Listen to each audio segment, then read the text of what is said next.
Bom, primeiro anunciar aqui que nós perdemos a conexão e o contato com a Marta, que é quem faria a mediação da mesa. E aí eu e Gisela ficamos nessa difícil, mas deliciosa missão de acompanhar ainda mais de perto essa fala, para poder trazer aqui um pouco desse debate. Depois Gisela vai trazer também alguns comentários do público para a gente. Certamente a gente escolheu a Marta a dedo, que faria essa mediação, porque eu acho que, sem dúvidas, ela comporia isso melhor do que qualquer uma de nós aqui, mas a gente vai assumir essa missão de tocar aqui, sem nenhuma expectativa de cumprir o que a Marta cumpriria, né? Mas, de todo modo, foi um prazer para mim fazer esse exercício aqui de ouvir e refletir sobre a fala de vocês.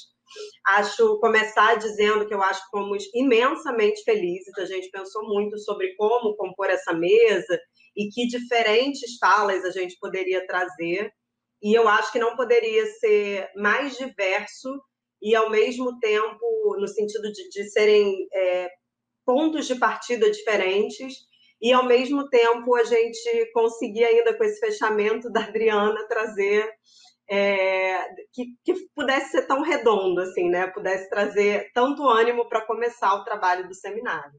Então, acho que fomos extremamente felizes. Eu queria registrar aqui, né, na verdade, algo que permeou essas falas, que eu acho que é talvez o mais importante para a gente compreender, né, e que acho que a gente tem visto isso no nosso cotidiano diante dessa pandemia, que é justamente a diferença nesses impactos, né, da gente poder compreender o que existe de fatalidade e de imprevisibilidade numa pandemia, né, que é a ação do patógeno em si, mas como que esses impactos dependem, né? E aí o Luiz Antônio começou desde de a antiguidade falando dessas experiências, e ao mesmo tempo, quando a gente falou de trazer também a memória e a história, tinha exatamente essa função da gente poder perceber também como existem traços de continuidade, existem diferenças, especificidades, mas existe uma continuidade. Então, assim, é interessante quando o Luiz Antônio trata de como a política, a economia, enfim, as relações sociais, elas determinam a forma como as sociedades reagem a essas pandemias. Então, acho que isso permeou, de alguma forma, todas as falas e foi fundamental.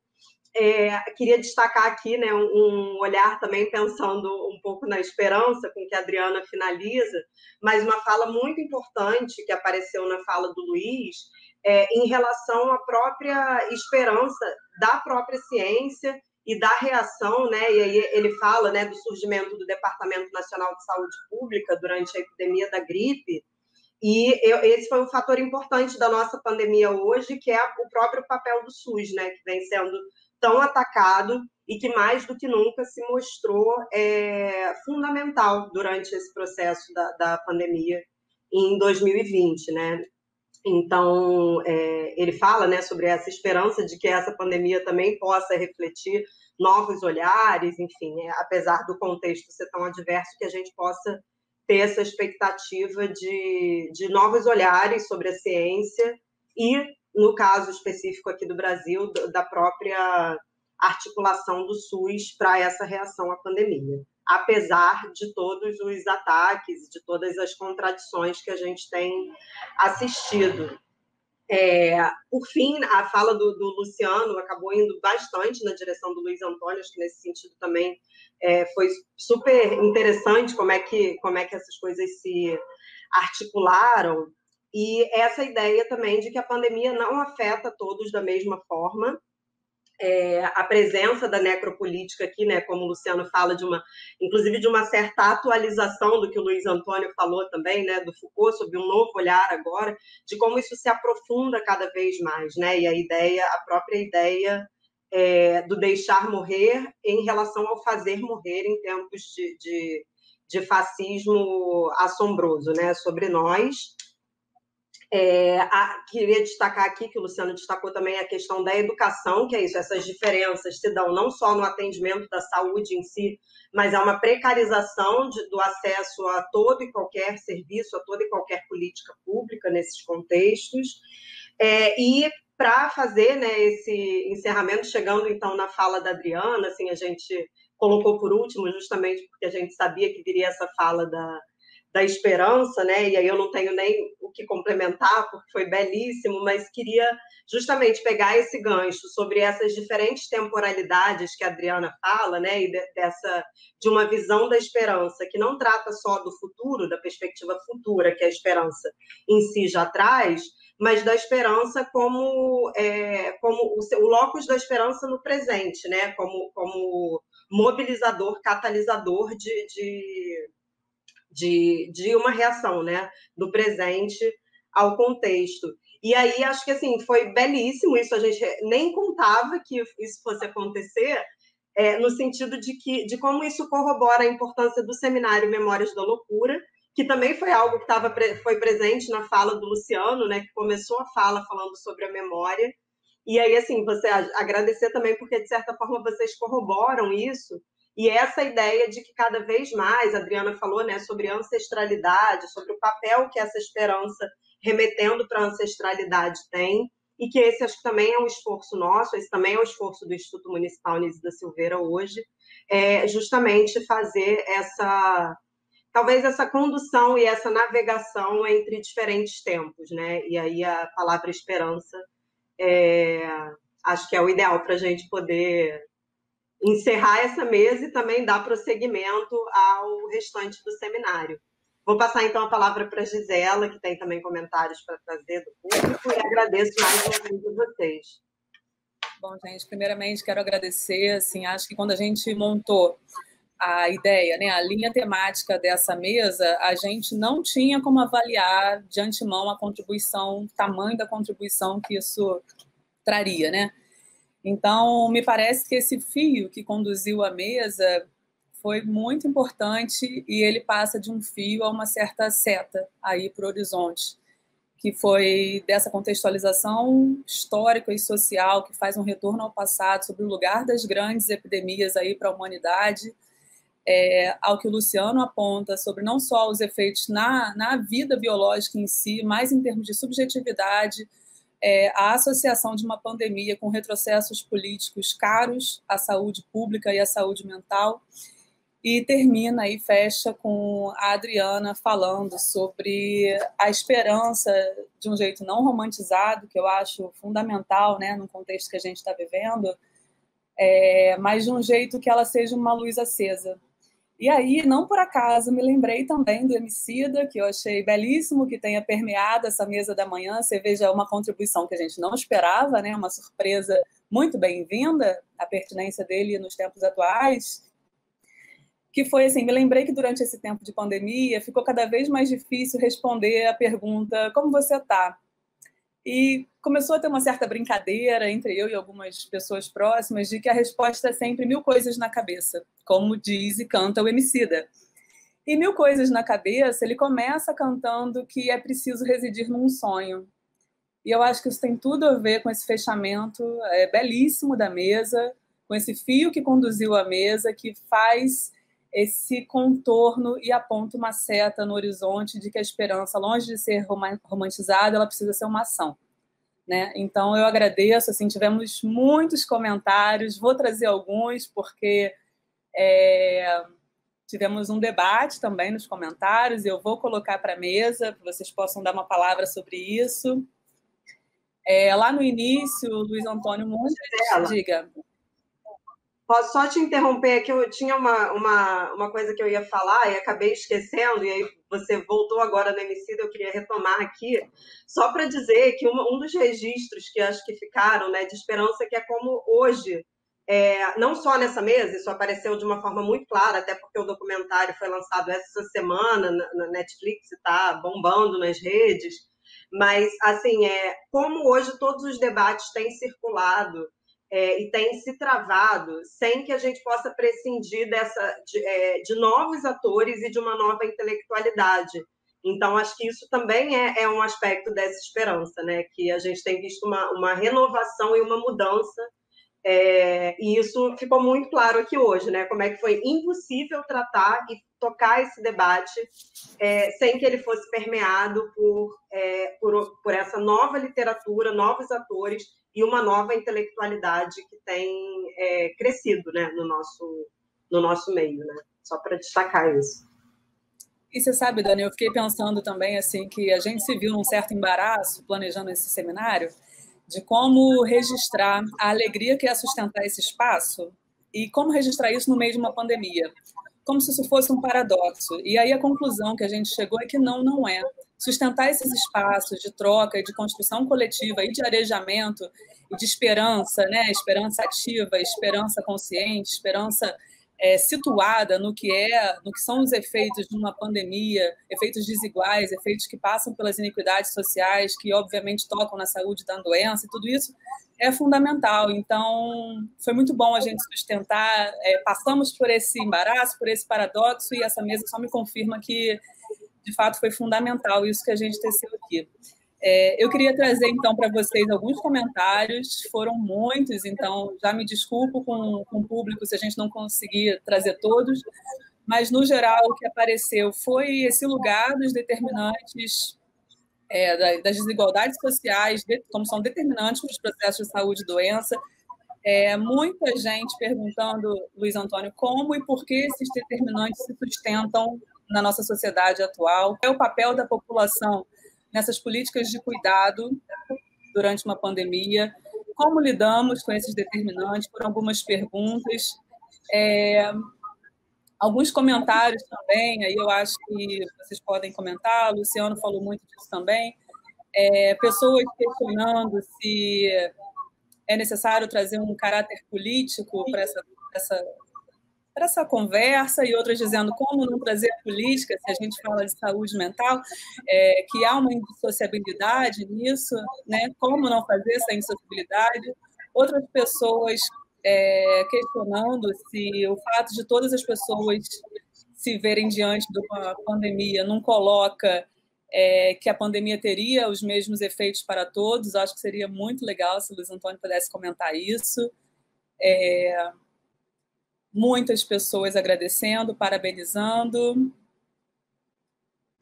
Gisela, só porque chegou um comentário agora, a gente já sabia, para lembrar de destacar aqui, o CAPES Clarice Lispector montou hoje uma estrutura para assistir o seminário no espaço do CAPES, com os usuários, familiares. Eles acabaram de comentar aqui também que estão lá, estão adorando a mesa.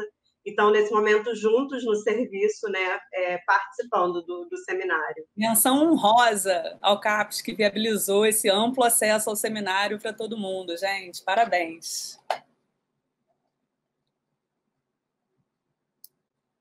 Acho que a gente pode passar, então, a palavra para vocês fazerem um comentário final, responderem as perguntas. Algumas que Gisela colocou um pouco mais direcionadas, mas acho que tem comentários mais amplos que todos vocês, se quiserem comentar. A gente pode, de repente, seguir a mesma ordem da mesa, se vocês não se importarem. Aí começa com o Luiz Antônio, pode ser? Pode. Bom, na verdade, o que eu mais quero falar aqui é agradecer pelo convite que vocês me fizeram, porque eu achei muito legal participar, muito, assim. Pessoas estão falando as coisas da mesma forma que eu, uma proximidade muito grande na compreensão. Assim, a gente que é historiadora, a Daniela deve saber isso. Às vezes a gente fica meio fora do lugar para falar certas coisas, parece que você vai falar só do passado, sem uma conexão com o presente. E quando a gente se sente próximo assim, dos discursos relacionados ao hoje, a gente fica muito feliz. Então, a primeira coisa a falar é esse agradecimento, que foi muito legal. Em relação a essas questões que você falou, é muito difícil falar sobre elas de uma forma rápida, assim, mas o que eu gostaria de centrar é em duas coisas. Assim. Uma, assim, que diz respeito à impossibilidade de saúde, impossibilidade de prevenção à epidemia, de controle de epidemia, de qualquer coisa dessa, num mundo assim extremamente desigual. Assim, lugares como o Brasil, assim, é impossível você pensar assim que você vai ter uma possibilidade melhor de controle de epidemia. Basta você refletir sobre o transporte público, sobre a situação de moradia, Assim, não existe saúde num âmbito de desigualdade. Não tem. Sendo em epidemia ou não, isso não tem como. Então, por que eu estou falando isso? Porque isso tem a ver com a pergunta que foi feita, que a Gisele repassou. Assim, para mim, tudo é política. Assim, acordar de manhã, falar, pensar saúde, pensar epidemia, é política. Assim, porque você não pode pensar essas coisas sem se localizar, saber de onde você fala e se posicionar. Assim, se eu acho que só exige saúde de frente a uma situação de maior igualdade, assim, eu tenho que lutar por essa melhor igualdade, e isso é política. Então, isso, para mim, é o central. E a outra coisa que eu queria falar, assim, que é uma coisa que eu gostaria de ter até falado na minha fala inicial, mas o tempo era curto, que diz respeito à questão do risco. Assim. Um momento epidêmico como o que a gente está vivendo, por ele assim tensionar e reforçar muito a inter-relação entre as pessoas, assim, faz com que a noção de risco, assim, a nossa visão individual e também coletiva de refletir sobre o risco da doença, o risco de adoecimento, o risco de passar a doença para outras pessoas, se dê de uma forma muito tensionada. E a gente tem que pensar um pouco como até essa construção sobre o risco, que é colocada por diversos setores da sociedade como uma coisa técnica, olha, o risco é assim, coloque a máscara, não sei o quê, você pode fazer. Também é uma construção social, também é uma construção política, e que não adianta, nesse sentido, a gente simplesmente culpar as vítimas. Falar, olha, a população não está fazendo como deveria ser feito, assim, a população não está usando máscara, sem pensar que a população tem outras noções de riscos, outras necessidades. A pessoa não pode achar adequado usar uma máscara, não ir à praia, quando, ao mesmo tempo, ela tem que ir diariamente ao trabalho, grudado dentro de um metrô, agarrado com as pessoas. Ou seja, isso é muito mais complexo do que a culpa da vítima. Por que eu estou falando isso? Porque isso retorna à questão que foi perguntada. Assim, é possível pensar em epidemia sem pensar em política? É possível pensar sem pensar em diminuição da desigualdade? Eu acho que não. Eu acho que a maior questão para pensar em relação a essa epidemia que a gente vive é como melhorá-la ao mesmo tempo de pensar em melhorar a sociedade e diminuir a desigualdade. Senão, outras virão, a gente não vai sair dessa. Acho que é isso. E, de novo, agradecer muito pelo convite. Estou muito feliz de estar aqui. Obrigada, Luciano. Desculpa, obrigada, Luiz. Passo, então, a palavra agora ao Luciano. Então, gente, também muito rapidamente, estão me ouvindo bem? Estou perguntando porque a gente teve problemas de som, né? Eu me senti muito bem aqui nessa mesa e queria agradecer não só o convite, como o transcurso, né? Quer dizer, o meu agradecimento é realmente não só de início e formal, mas ele é real e ele é a posteriori, quando a gente pode falar de uma coisa real. Foi uma experiência muito legal estar nessa mesa. E eu encontrei muitas afinidades com a fala dos meus colegas, componentes da mesa. Isso, inclusive, explicitei ao longo da minha fala, porque, como não fui o primeiro a falar, eu pude escutar o que o Luiz falou antes e verificar pontos de convergência. E eu quero reforçar um deles, aquilo que ele acabou de dizer. Não há pandemia em si. É isso que a gente, quando diz que a política, aí há a pergunta que foi feita, né? Temos que trazer a política? Claro, a gente, aliás, não traz a política está. A gente só reconhece ou não, a gente não cabe a nós trazer. Essa situação é política em sua estrutura. A gente verifica ou nega, né? Então, não é uma questão, dialogando aí com a pergunta que foi feita, de trazer a política, não. Não existe a pandemia em si, foi o que eu quis dizer no meu título, né? Pandemia letal na política da morte, né? Quer dizer, é uma coisa na outra. Acho que o Luiz colocou isso muito bem, dando exemplos concretos, né? Quer dizer, como pensar o efeito de um vírus sobre a humanidade sem levar em conta. Não é a mesma coisa, mas quando a psiquiatria organicista vem aí com seu retrocesso, sua obsolescência, sua falta de cientificidade, querer pensar a loucura como um dado endógeno, orgânico, bioquímico, seja lá o que for, ela também, aparentemente, né, está dizendo que a loucura não é política, mas isso é o pior modo de política que pode haver, porque é completamente marcado por uma ideologia completamente negacionista da complexidade do fenômeno. Né? Quer dizer, não existe também a possibilidade de pensar a loucura como um processo orgânico. Isso é, aliás, uma coisa... É evidente que isso não é só um equívoco, né? Isso é uma coisa também bastante pensada e planejada, como eu fiz da vida. Então, concluindo e conversando também com a Adriana, que eu gostei muito também da fala dela, falou depois, mas então eu quero falar agora, essa coisa da esperança, eu acho que a esperança é importante se a gente ficar numa posição ativa, né? Eu só acredito em esperança com ato. E acho que, porque ficar na esperança, isso ela diz através, inclusive, do poema, né? Da poesia do Paulo Freire, né? Quer dizer, durante o tempo de espera, eu não estou só na espera. Eu vou fazer, vou agir, vou conversar, meus pés vão conhecer os caminhos, minhas mãos. Não é isso? Quer dizer, ela trouxe no final essa esperança, mas muito vinculada ao ato. Eu quero dizer que não há outra possibilidade de esperança, que não seja vamos ao ato, vamos partir para a ação, porque é a única forma. Um último comentário é com o Emicida, que evidentemente costurou nossas falas, né, gente? Porque os três falaram do Emicida, mais a Adriana, que pegou o texto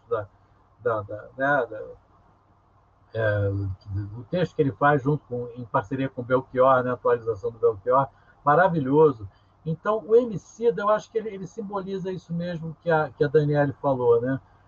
No comentário que ela fez depois, essa intelectualidade nova. A gente tem que levar isso em conta na proa do nosso movimento. E ele mesmo no filme mostra isso, né? Como é que isso surgiu e como é que isso veio para marcar uma posição forte, e está forte na cultura, né?